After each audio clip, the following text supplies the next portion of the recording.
गौरव Nahar, Australia. इनका सवाल ऐसा है कि क्या शायद जैसे अभी वाईफाई सिस्टम वगैरह शुरू हो गई, इसके बारे में हमको पहले जानकारी नहीं थी।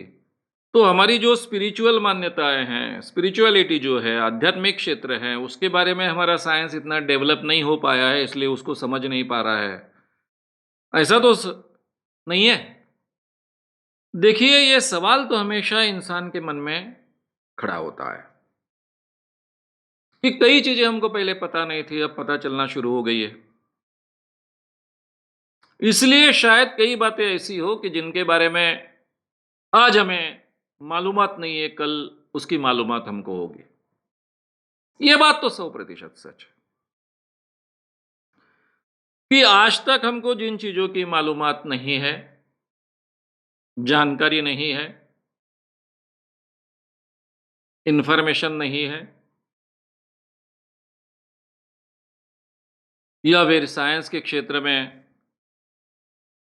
वो नियम हमें मालूम नहीं है, वो कल जाकर हमको नए नियम मालूम होंगे, नई जानकारी हमें प्राप्त होगी, नई इंफॉर्मेशन हमें प्राप्त होगी। ये तो संभव है।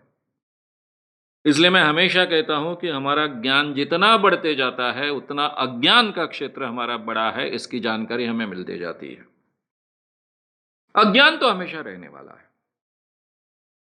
लेकिन आप सवाल ऐसा निर्माण कर रहे हो कि स्पिरिचुअलिटी की जो चीजें हैं, जिसके बारे में हमें जानकारी है, ऐसी हमारी मान्यता है। हम में से कुछ लोगों को है, ऐसी हमारी मान्यताएं हैं। कुछ सिद्ध पुरुषों को है, कुछ बाबाओं को है, कुछ योगी पुरुषों को है, कुछ आध्यात्मिक लोगों को है। उनको आज का विज्ञान, उनके साधन अधूरे होने के कारण समझ नहीं पाता, ऐसा आपका कहना है। हो सकता है ना, मैं कोई बात को नहीं समझ पाता, लेकिन उसका प्रमाण तो मेरे सामने होगा ना। तो आध्यात्मिक क्षेत्र में ऐसी कौन सी बात है कि जिसका प्रमाण तो सामने है, लेकिन उसको हम समझ नहीं पा रहे। अगर वो सच्चाई है तो उसका प्रमाण तो होगा ना। जैसा कि हमारा विज्ञान समझ नहीं पाता कि इंसान हवा में उड़ कैसा सकता है। मैं मानता हूं कि इंसान समझ नहीं पाता, विज्ञान समझ नहीं पाता कि इंसान हवा में उड़ सकता है। लेकिन कोई प्रमाण तो होना चाहिए ना कि इंसान हवा में उड़ रहा है, और फिर उसका जवाब विज्ञान नहीं दे पा रहा है। ऐसा कैसा हुआ? ये अकेला इंसान उड़ रहा है, बाकी इंसान नहीं उड़ पा रहे। इसका प्रमाण तो चाहिए ना। आध्यात्मिक क्षेत्र की मान्यताएं हजारों सालों से हमारे मन में है, और इस दुनिया के सारे साइंटिस्ट एक दो अपवाद छोड़ दे तो सभी धार्मिक थे। जो इस क्षेत्र की आध्यात्मिक मान्यताएं हैं, वो करीबन सिमिलर है। चमत्कार करने का सामर्थ्य कुछ लोगों में होता है, ये क्रिश्चियनिटी में भी मान्य है, भारतीय परंपरा भी मान्य है। इंट्यूशन,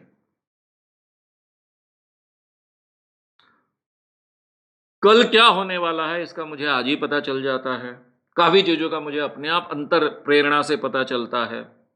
ये सभी आध्यात्मिक क्षेत्र के धर्मों ने, यानी धर्म के आध्यात्मिक क्षेत्रों ने मानी हुई चीज है। प्रीकॉग्निशन, कल क्या होने वाला है मुझे आज ही पता चलता है, दिव्य दृष्टि जिसको हम कहते हैं, इसके बारे में सभी धर्मों में मान्यताएं हैं। आत्मा, सभी धर्मों में मान्यताएं हैं। तो जिनके बारे में आध्यात्मिक क्षेत्र की जो मान्यताएं हैं, उसको हमने ढूंढने की बहुत कोशिश की है।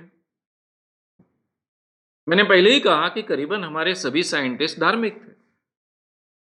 उन्होंने अपने धार्मिक विश्वास जांचने की कोशिश की है, और जब इतना जांचने के बाद भी हमें आत्मा नहीं मिली, तो फिर आज के जमाने में हमारे मेडिकल साइंस में आत्मा नाम का कोई शब्द नहीं आता है।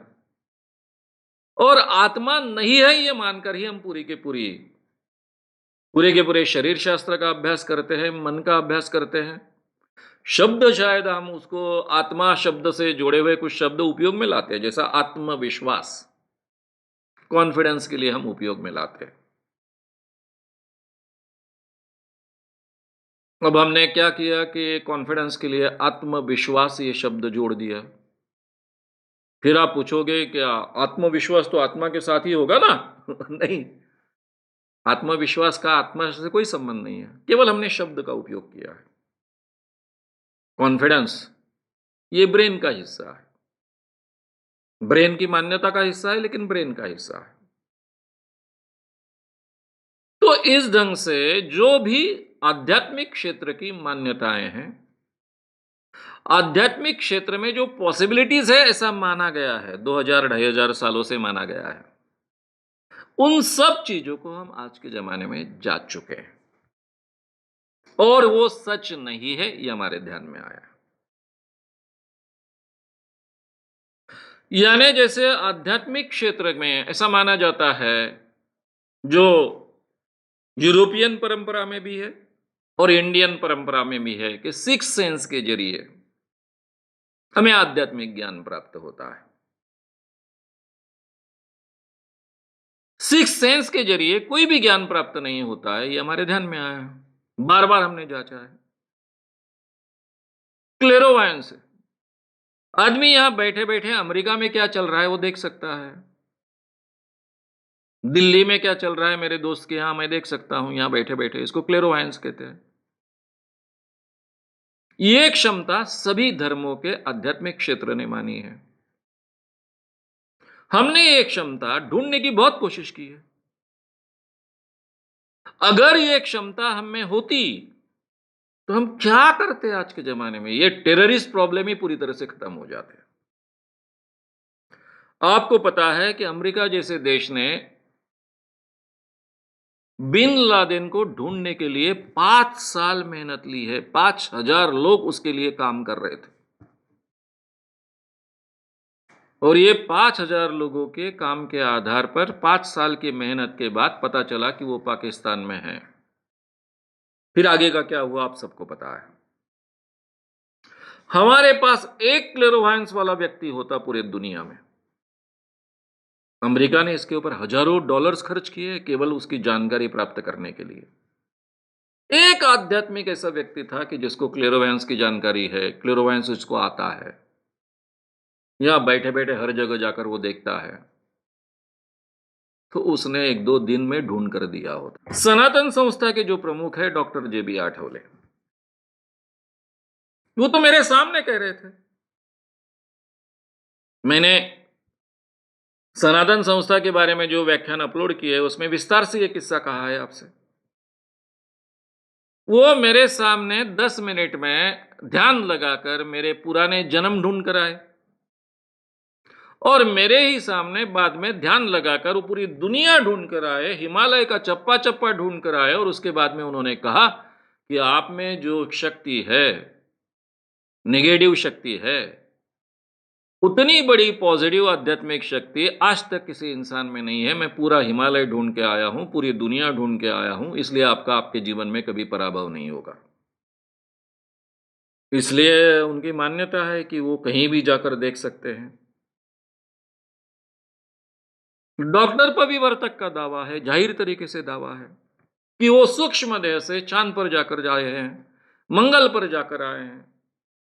लेकिन मैंने उनको बार बार आह्वान दिया कि आसपास में जो एक रूम है वहां जाकर देखिए, केवल हम वहां 10 चीजें रख देंगे, उनको देख कर आइए और हमको बताइए और हमारा प्राइज जीतिए। लेकिन वो आह्वान आज तक उन्होंने नहीं स्वीकारा। मेरे साथ उनके झगड़े चलते रहे हैं कोर्ट में। तो ये सब दावा करने वाले, मैंने 2 नाम तो आपके सामने लिए हैं, ऐसे कई दावा करने वाले लोग हैं कि जिनके पास क्लेरोवायंस है, लेकिन एक भी प्रमाण कोई दे नहीं पाया है, प्रमाण देने के लिए आगे नहीं आता है। मैंने जो 2 लोगों के नाम लिए, डॉक्टर पविवर्तक, वो भी एमबीबीएस डॉक्टर है, सनातन संस्था के प्रमुख डॉक्टर जेबी आठवले, ये भी एमबीबीएस डॉक्टर है, और ये दावा उन्होंने जिस व्यक्ति के सामने किया, उनकी पत्नी कुंदा आठवले, डॉक्टर कुंदा आठवले, वे भी एमबीबीएस थी है। तो इस ढंग के दावा करने वाले लोग भी कोई प्रमाण देने के लिए तैयार नहीं है, आगे नहीं आते हैं, केवल दावा करते हैं। तो आध्यात्मिक क्षेत्र में जो मान्यताएं हैं, उसको हमने बार-बार जांचा है। देखिए, ये दो स्वतंत्र चीजें हैं। कोई भी विज्ञान के क्षेत्र की जानकारी रखने वाला व्यक्ति ऐसा नहीं कहेगा कि पूरे दुनिया का ज्ञान हमने प्राप्त कर लिया है। आगे चलकर कोई नया ज्ञान हमको प्राप्त नहीं होगा, ऐसा तो कोई कहने की हिम्मत ही नहीं करेगा। विज्ञान का क्षेत्र बहुत बड़ा क्षेत्र है। उसमें काफी अज्ञान की बातें हमारी हो सकती हैं।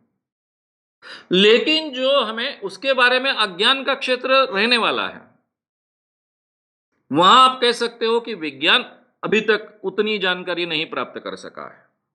यहां तक आप कह सकते हो, और यह बात सच भी है।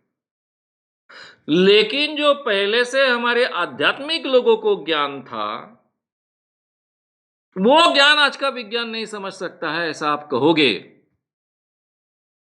तो यह आपकी गलती है, बहुत बड़ी गलती। विज्ञान कोई कुत्ता बिल्ली नहीं है। यह साइंटिफिक मेथड सच जानने की एक प्रक्रिया है। इसके जरिए जो भी चीजें हैं उनको जांचा जाता है, और उसके आधार पर जो सच होता है उसको हम स्वीकारते हैं, जो सच नहीं होता है उसको हम नकार देते हैं। और यह आध्यात्मिक क्षेत्र को भी लागू होती है। इसलिए मैं हमेशा एक वाक्य का उपयोग करता हूं कि जहां से विज्ञान खत्म होता है वहां से आध्यात्म शुरू होता है। ये जो वाक्य कहा जाता है, खासकर आध्यात्मिक क्षेत्र के लोग कहते हैं, ये इस देश का सबसे बड़ा गड्ढा है। चाहे वो विजय भटकर जैसे अपने आप को बड़े साइंटिस्ट कहने वाले व्यक्ति कहें, वो खुद बहुत अंधविश्वासी है। हमारे यहां साइंटिस्ट और अंधविश्वास साथ साथ चलते हैं। हमारे राष्ट्रपति अब्दुल जी कलाम बड़े साइंटिस्ट, उनके साइंटिस्ट होने के बारे में तो कोई डाउट नहीं है। लेकिन वो राष्ट्रपति बनने के बाद में सबसे पहला काम उन्होंने क्या किया, तो भारत सरकार के एयरफोर्स के विमान से, जो राष्ट्रपति के लिए होता है, उससे वो डायरेक्ट पुट्टपार्थी में सत्य साई बाबा का दर्शन लेने के लिए गए। और ये सत्य साई बाबा कौन है? मामूली जादूगर।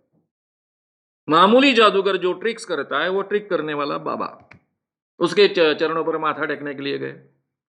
तो हमारे यहां के साइंटिस्ट और अंधविश्वास, ये बिल्कुल हाथ में हाथ डालकर चल सकते हैं। बहुत कम साइंटिस्ट है, जयंत नारलीकर जैसे, जो खुद अंधविश्वास के बाहर होते हैं। तो विजय भटकर जैसे व्यक्ति कहते हैं, इसलिए उसको नहीं मानना चाहिए। मैं हमेशा कहता हूं कि इस दुनिया में ऐसा कोई आध्यात्म नहीं है कि जिसको विज्ञान के नियम लागू नहीं होते। कोई भी क्षेत्र ऐसा नहीं होता है कि जिसको विज्ञान के नियम लागू नहीं होते। अगर किसी का कहना है तो आपको प्रमाण देना पड़ेगा कि इसको विज्ञान के नियम लागू नहीं होते। प्रमाण तो सामने है ना, इसीलिए तो उसके बारे में चर्चा हो रही है। जब कोई कहता है कि इस ढंग की क्षमता किसी में होती है, तो किसी ने देखी है ना किसी में है ना, तो उसने आगे आना चाहिए, प्रूव करना चाहिए कि उसमें क्लेरोवायंस की क्षमता है, उसमें प्रीकॉग्निशन की कल क्या होने वाला है पहले ही पता चल जाता है, इसकी क्षमता है। और भी कोई आध्यात्मिक क्षमताएं होती है सिक्स सेंस की, वो आगे आए, बताएं, प्रूव करें। लेकिन वो आज तक जब भी जांची गई है तो ऐसी कोई क्षमताएं नहीं हैं। ये बार बार सिद्ध हो चुका है। इसलिए विज्ञान दिन ब दिन बढ़ते जाएगा। आज भी हमारा अज्ञान का क्षेत्र बड़ा है, लेकिन इस कारण आज का जो कुछ आध्यात्मिक क्षेत्र के बारे में हमारी आज की मान्यता है, वो कल जाकर प्रूव होगी, इसकी कोई गुंजाइश नहीं है। वो पहले ही हम जांच चुके हैं, और उसमें का सच था उतना हमने ऑलरेडी स्वीकार किया है, उसका हम उपयोग करते हैं। जो सच नहीं है उसको हमने नकार दिया है।